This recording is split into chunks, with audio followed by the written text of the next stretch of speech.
Miles Partain, 2024 Olympian for Team USA. I'm going to teach you everything I know about jump setting.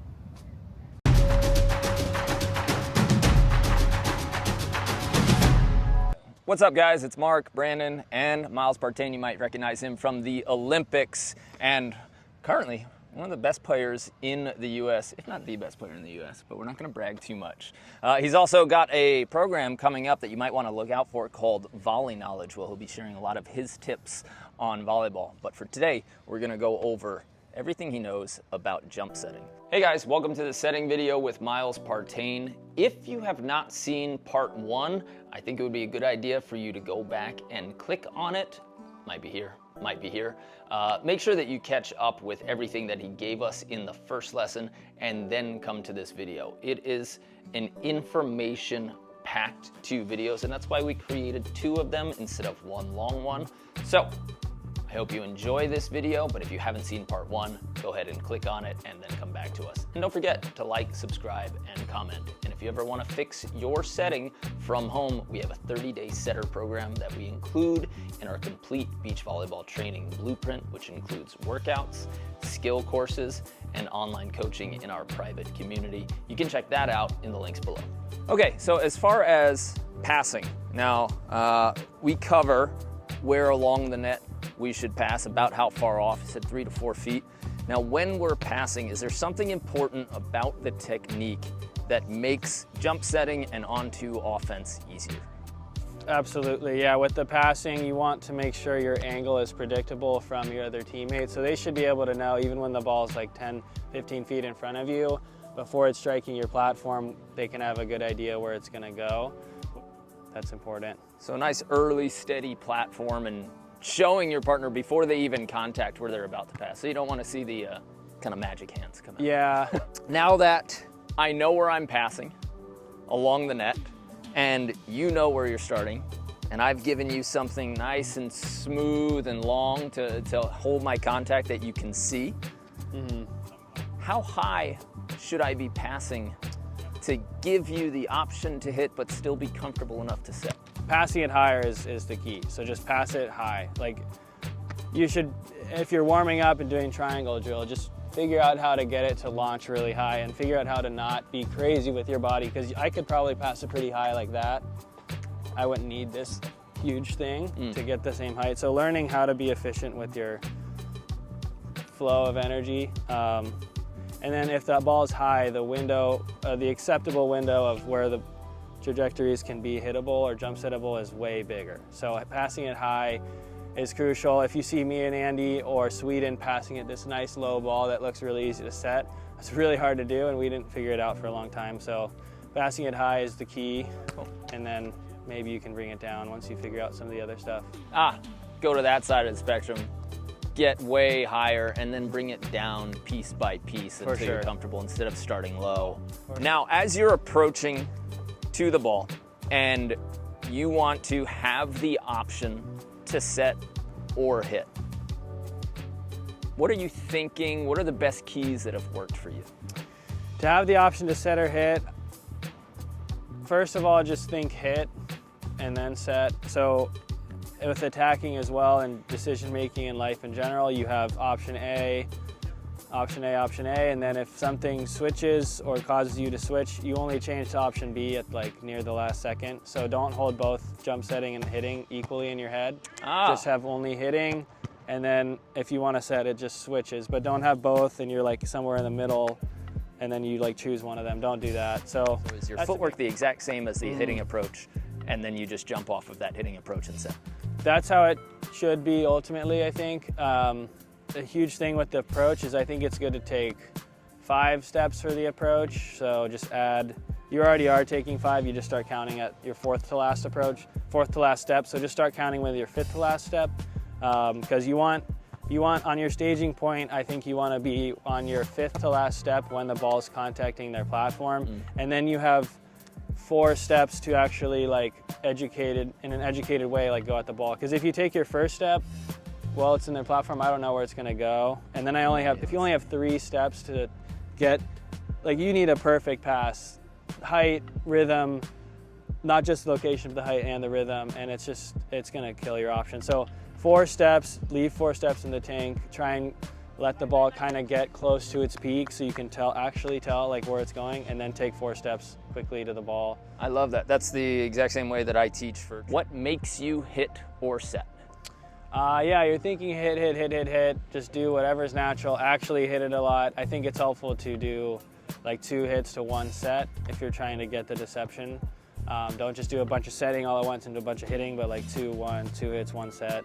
I think that'll cover a lot of the deception, but what determines that is, can I hit it well? I'd hopefully be able to hit well at a lot of times, but when you're just starting, there's gonna be a lot less of those. So can you hit it well? If not, you might choose to jump set it, and then it doesn't really matter what the other side is doing.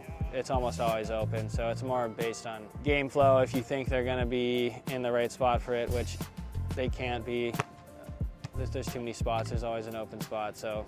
Got it. So you're thinking as a hitter, you're thinking, hey, I'm at the same advantages and disadvantages now as I would be with a 3 contact set, and I can side out 7, 8 out of 10 balls when I'm on my 3rd set, even when they're set up. So you're not even cueing on, is the blocker in front of me or not? You're cueing on, do I feel like I'm in a good position to hit comfortably?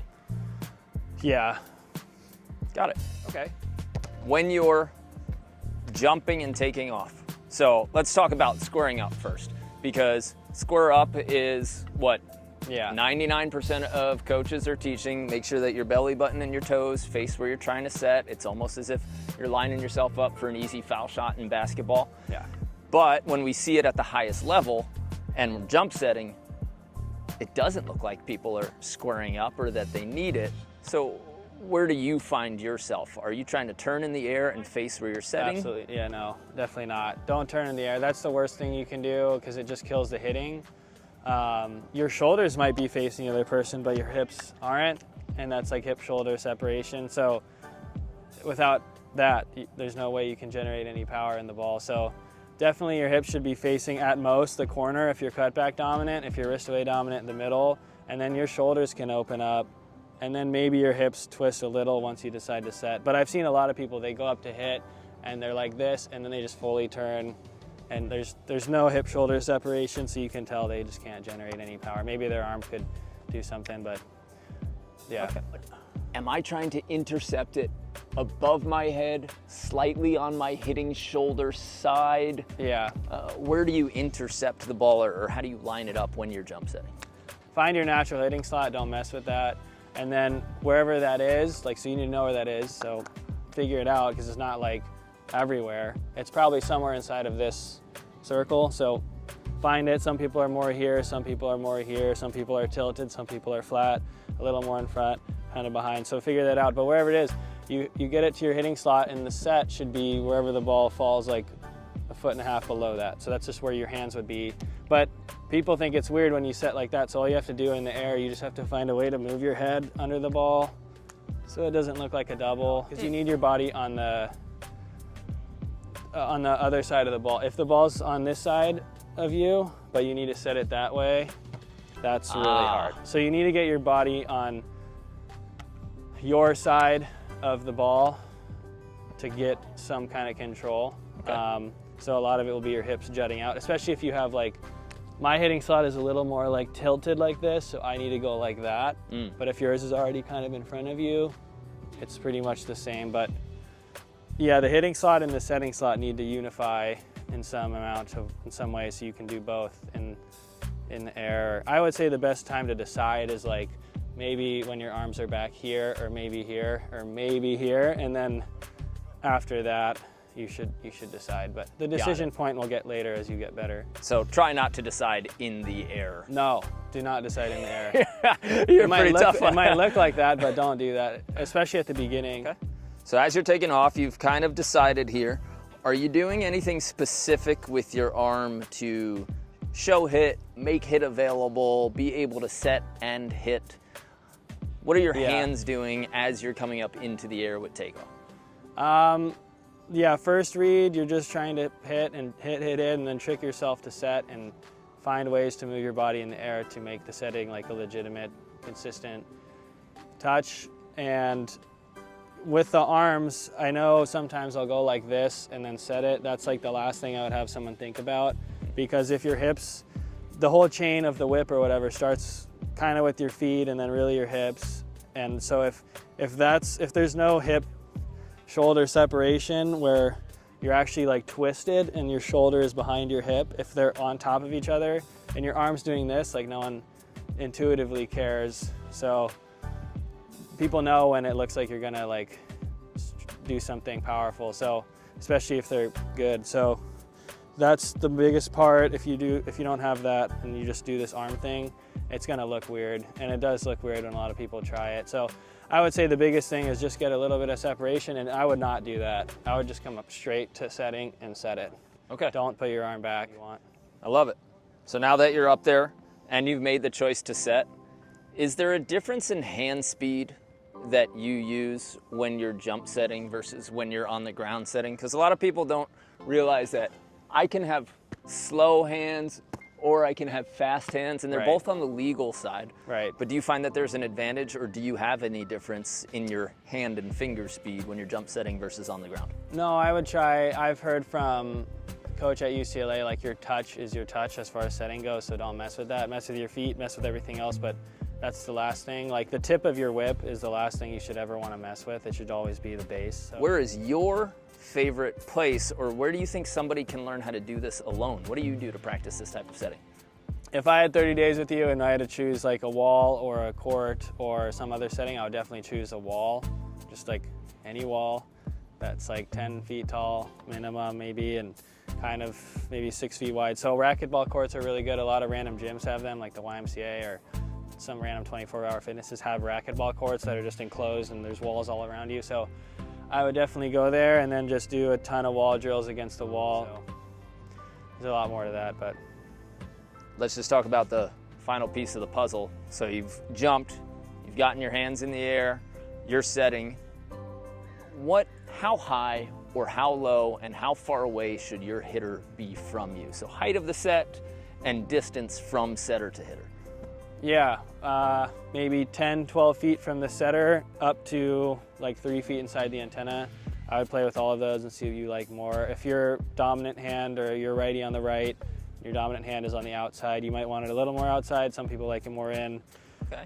So should I be putting this as high as a normal set? Should I be putting it on a flat line to make sure that flatter line, I would say, yeah. But the most important thing is a connection. So get it as high as you need to get a connection first, and then bring it down. So same thing with the pass. You want to same exact thing. Get a high pass so the acceptance window is really big and they can hit it probably, and then have time to remember all these cues we're talking about. And then same with the jump set. Set it high at first if you can, and then start bringing it down. I think a great tempo is like if you want to think of a 4-step approach, like on your 1.5 steps. So there's like 1.5, 2, like 1.5, or just at the heel of the second step is a good place to be when the ball's in the setter's hand. And holding like on to that foot so that you can still get your last 2 steps to the ball? Yeah, same thing. You need to save steps because the jump set, like they don't have control. They're in the air. So you need to be like able to adjust. So if you're going in like this freight train with no slow to fast and it's just all one speed and you can't adjust like that, I hated when people did that in indoor when I was setting, because I knew like how easy it was to not do that, and like how much it didn't affect the hitting, actually made it better. So I'm always like, go slow, be like you're playing tag and someone's like right in front of you and you're like not sure, or you're defending someone, you're trying to tag someone, and you're like, where are you gonna go? Like, you don't know, you know? You're not like, I'm positive it's going there. You're like, he could set it literally anywhere. And you have to have kind of this tentative reaction, emotion in I call it kind of holding on to the left step is what I call it. Hold on to 3 it's like steps you take that is right, nice. like where is it? Okay, now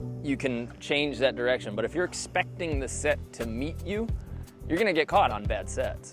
Yeah. Okay, so we're about to wrap up this video, but I just wanna know, for jump setting and attacking on 2, any beliefs or things that you were taught early that you've since shattered or you have a completely different view on now? Like something you learned in your teens or maybe in college that you're like, huh, in order to progress, I had to break that and reframe my mind or reframe my play. Yeah, I mean the square up, like toes, knees, hips, belly button, like everything like at where you're setting. I mean, I don't even do that on the third contact. And I think it's actually more predictable. I try and generally set like off of, not like directly sideways, not directly in front, but like 45 degrees in between that. So I'll try and set like that. So if you're there, like I'll probably go like this and then set you like that. It pairs with the jump setting better too, so I don't have to worry about multiple angles, but I think everyone has natural angles off their body. So just set it naturally, like wherever it goes, just see where it goes and then change your base to like get that to go where you want. Instead of changing your hands to like fix it, just always change your base. Even with hitting, like if your high line's going out, don't like just change your hand, like just change your entire body and now this line is pointing in. So same thing with the setting, like wherever it naturally goes, like don't change that probably, change your hips, and your touch is your touch. It's pretty hard to change, I think, so that's huge. Great, nice. Run through a few scenarios where I'm gonna be a jump setter and Miles is going to teach me how to jump set and tell me what I did wrong, what I did right, what was good, what was bad, just so that you guys have some tools so that you can use it when you film your own video. And if you become a part of the Complete Player program, you can post those videos into our library and then we can coach you on the videos that you post. Links below, check it out. There we go. I saw you took the 5 steps on that one.